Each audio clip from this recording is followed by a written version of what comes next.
What's up, Danny? Good to see you, my friend. Danny Orton, Hey, hey man, how you formerly, doing? Been a formerly while. from Exit, son, back in the day. That was my roots. You got to go all the way back. You got a lot of fans still in Shreveport Bossier with Exit. I hear you. Very successful since then. Songwriter up in Nashville. Man, we knew each other because of his wife, Tracy, and all that. But thanks for helping us with the video, too, because you're a star. Absolutely. We really hadn't heard the song yet, but I really will send it to you so that you can make fun of us. I told you I would do it as long as you didn't make me look like a jerk.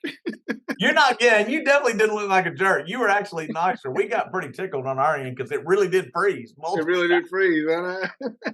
Anyway, so tell me let me brag you a little bit. Reba McEntire, you've written for her. Tim McGraw, written for him. Dan and Shay, more recent.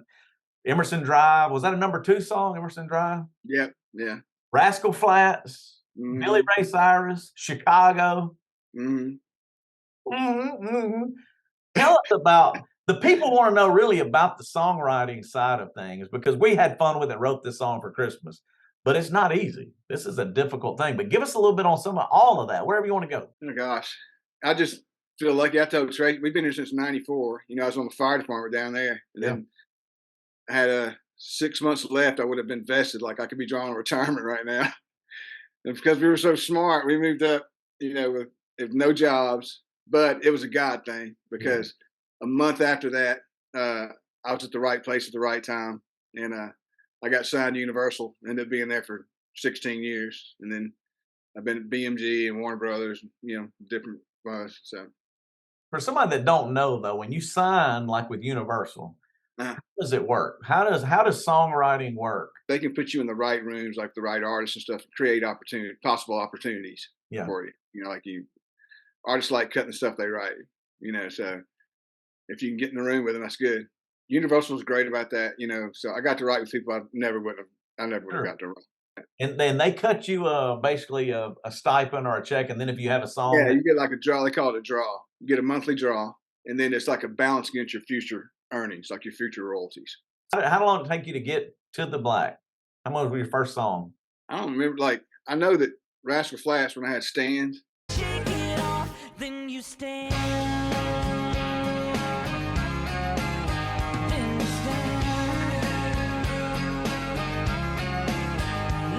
It was also on a record that sold like 6 or 7 million, so it's like that was a really good time for us. We liked that. And then I had another hit after it, so like we had 2 in a row, so that was really like, oh, this is our new life. I like this better. This is cool.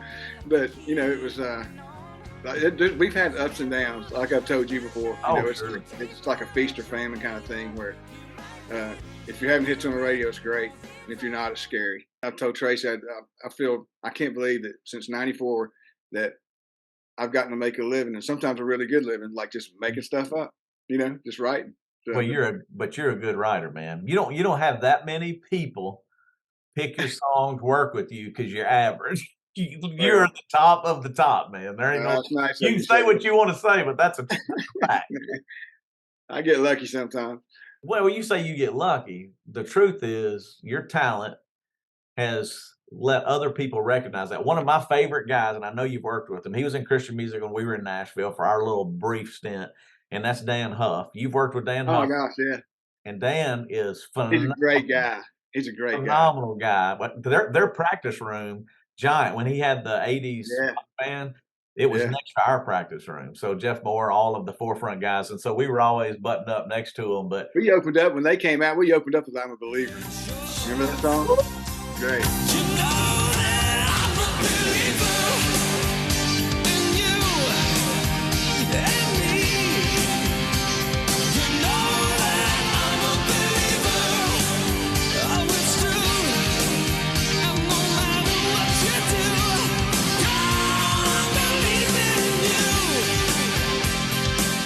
Dude, there is nobody better than and now Dan Huff produces what, Carrie Underwood. I mean, he's done everybody.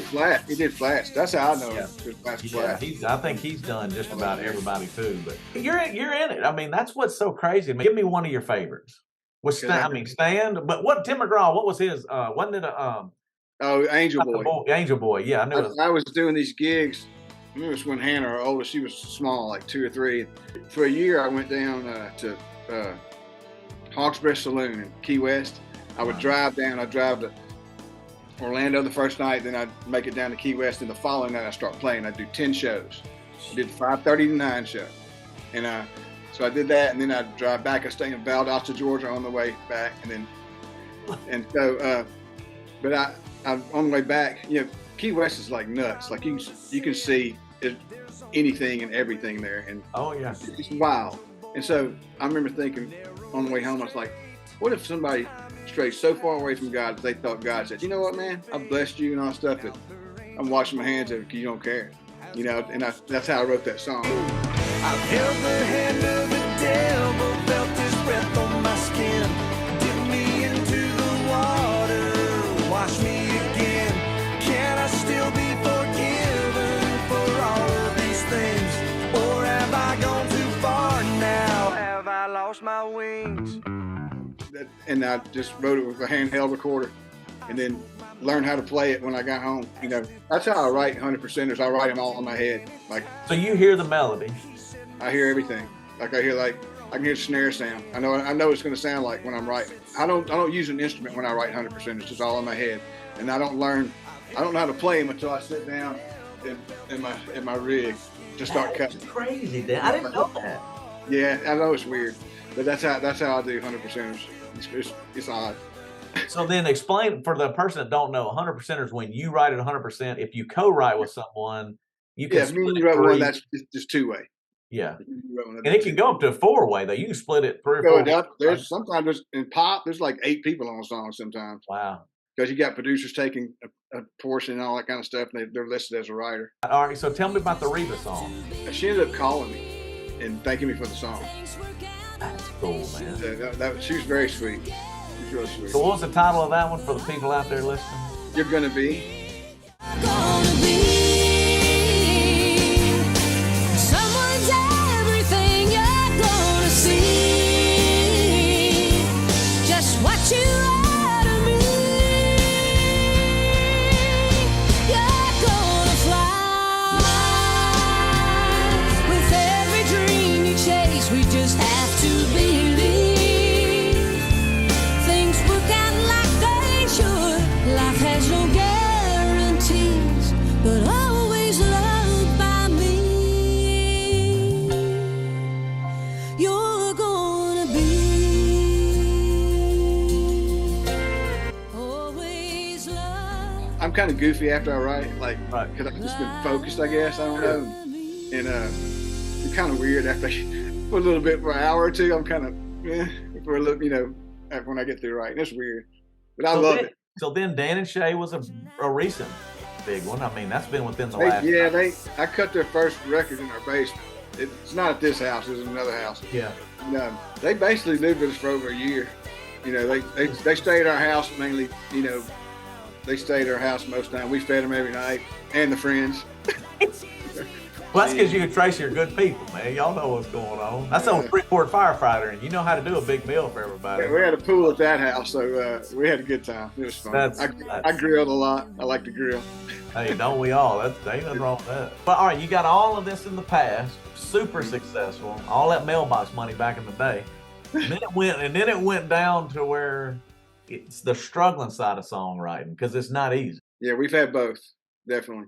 Right. And in that struggling part, it's mainly just because it's hard to get the songs to the artist. What makes it difficult? These days, it's like you're up against so many more things than just other good songs. Yeah. You know, there's who owns the publishing on it, who's this, who's that, and it's just these clicks. Yeah. They're different clicks. But the way I look at it, one thing I've learned, it's not how many I write, it's what I write. That I don't care if I'm in the right click or if I have the right publishing company owning it or whatever. That an artist and a producer and a label hears this and says, if I don't cut this, I'm an idiot. Yeah. Like that's how good. That's my bar. That's and you got some coming out right now? You working on some stuff? I'm working on some stuff. But I'm praying it happens, because that'd be really be good. How many songs do you have waiting to be recorded right now? I think 36 songs I'm in the process of demoing right now. And mainly all I have to do is sing them now. Most of them I just have to sing. And for the record, I've got the tracks done, so I don't have I don't have the track started on the one we did yesterday, Right. but but the other ones I've gotten to the point where I've sang several of them, but I'm in the process of doing vocals now. So I'm just in the process, like get up, give me some coffee, and Work it, I baby. don't start singing too early, but Hold on, I got to brag on you because most people don't know this. He's not just a songwriter; he's super talented. He was the lead guy for Exit. Amazing singer. Played keyboards. You played that old guitar too back in the day. yeah, Though. I get kidded about that a lot. Guitar. Yeah, but dude, you were a great vocalist. So you better send me some of your new stuff so I can hear them. I'm going to send you some new stuff. I'm going to send you new stuff. It'll make you kind of laugh because you remember when I sent it to you last Easter when Jeff Gibson, who lives in Nashville, was in town. And he started off with a little Kayla, and I went ahead and hit something for you. And I sent you that little. Yeah, I know that little video was cool.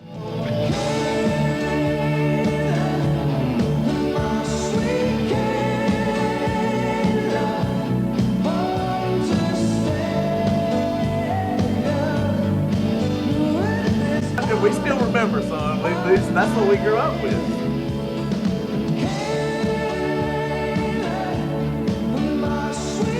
We're praying you come back sometime. We may end up down back there. You got a wedding coming up anyway. We may see or hear that you're around there. Yeah, Hallie's getting married like June 1st. She's getting married down there, and then our other daughter just got engaged this last weekend. Good, nice, son. You getting rid of them? They're killing us. And yeah, you better hit my song real quick. Hey, the good news is when you hear Country Christmas, it may just take off and it's you sign and you can do both weddings. You never know. I'm anxious to hear it. Yeah, that's a joke. That's a 100% joke. All right, dude. I can't thank you enough, man, for taking time to talk to us. It's so good to see your face, man. Any chance I get to talk to you, I like that. I love you. I can't thank you enough for getting on the podcast, having a little ton of fun, and then y'all got to celebrate it. Danny's the man, son. I don't care what he said. He don't want to brag on himself, but it's the truth. Danny Orton is the man, son. Oh, you're crazy. If it wasn't for you, let me just brag on you. I'm going to close with this. Oh, my goodness. This is the truth. You just have to receive it sometime. If it wasn't for you guys in Exit, really, Compton and Full Co., all of it. I wouldn't be doing what I'm doing because the music is what got me into ministry. And so I tell people this all the time. You have always had a special place in my heart. I'm forever grateful. And as silly as it is, it's good to know God uses sinners because we were all sinners at that point and still are. Well, I'm living proof of that for sure. But what's crazy is that was my path to go into music, and that path to music is what put me in the ministry. So I'm forever indebted to y'all. Super grateful. Oh, man. Well, I love you. I love you too, man. Thanks for doing it. God bless you, boy. You too, man. Peace. I'll see you soon.